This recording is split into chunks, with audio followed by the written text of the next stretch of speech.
приятели, ето как да направите. Ето е тая боя. Тъй трябва ви една купичка и трябва да вземете боя тъмно червено и трябва да турите вътре в купичката и да бъркате и тогава трябва да имате ето такава кутийка и трябва да пъхнете вътре боята и тогава ще стане. А ето за тая принцовка трябва да вземете от сироп и ако е чиста, много добре. И те не са маха, трябва да фанате от края и ето просто те да издръпват.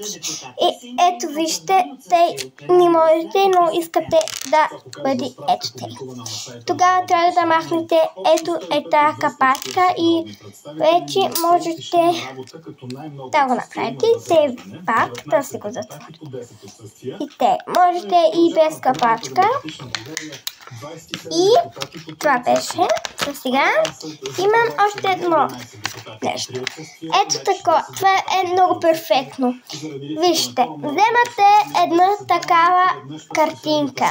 Рисувате както искате. След това вземате ето от тук и пите и слагате.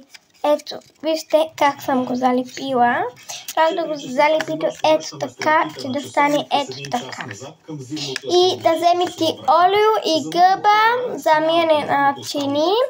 И трябва да вземете олиото и да турите в гъбата. И трябва да мажете ето това. Но не трябва много олио.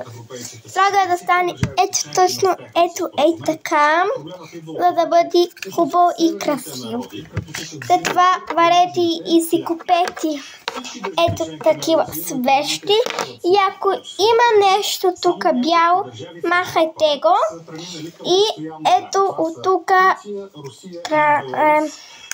почваме да го правим и пъхаме го вътре, ето така ще ви покажа на края. Сега ще видите как трябва да пилича. Сега угасваме лампата. И гледайте колко много красиво стои.